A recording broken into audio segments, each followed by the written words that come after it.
This was one awesome crossover. I know, right? It was pretty awesome. A bit too terrifying for me. I definitely love how they handled the kills, making them brutal like they always should be. Oh yeah, the kills were definitely brutal. They did a great job with that. So, I think if I remember correctly, the story of this film starts with Freddy Krueger resurrecting Jason, and he attempts to manipulate him using his mother Pamela as a disguise, so he can create fear to the people of Elm Street and kill them. Yeah, and then at the end of the movie, after Jason figures out what Freddy was planning, they fight each other to the death. And I gotta say, the final fight between these two was epic. And the fact that their fight scene takes place in Camp Crystal Lake makes it even better. They also had a fight in Jason's Nightmare, which was fun to watch. Speaking of which, I did like that in Jason's Nightmare we got to see more of Jason's backstory of the day he died when he drowned in the water near Camp Crystal Lake when he was a kid.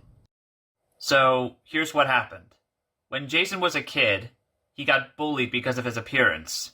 As a result, he got thrown in the water, and they just left him there, and nobody helped him. And I assume he couldn't swim, which is why he drowned. And then eventually, he became a zombie. A super zombie. That's a very good backstory for a character like Jason. And a very good reason why he would want to kill everyone. A word of advice for those of you who are still in school: don't bully. It will only make you a bad person. Now, when it comes to the main protagonists, I'm not really a fan of Laurie or Will, to be honest. I mean, I tolerate Will more than Laurie, but still, not a fan of those characters. Yeah, I agree. I'm not really a fan of Kia either. She kinda gets on my nerves sometimes.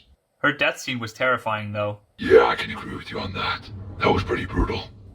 Now, when it comes to the main villains being Freddy and Jason, I definitely love that they got Robert Englund back as Freddy Krueger. And as far as I'm concerned, nobody, and I mean nobody, can play the role of Freddy Krueger better than Robert Englund. Absolutely. Robert Englund is even one of my favorite actors, too. And his portrayal of Freddy Krueger is irreplaceable. And I definitely love Jason in this movie.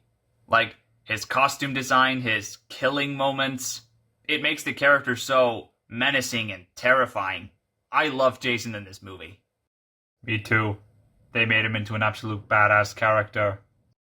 One thing I found kind of confusing was the appearance of Pamela Voorhees, because for some reason in this movie, she looks like an old woman. Even though, in the first Friday the 13th movie, wasn't she like middle-aged when she died? Well, technically, I'm pretty sure Betsy Palmer was in her 60s during the filming of that first film, so I get what you mean. And not only that, but in this movie, Freddy vs. Jason, they recasted Pamela as well. Overall, I think despite the issues we have with the film, the movie was still great. I agree.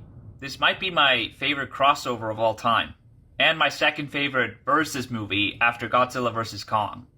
Anyways, I think that'll be it for the review. I'm gonna rate this movie a 9 out of 10. And now, let's find out what movie we're gonna review next. The next movie we'll be reviewing is...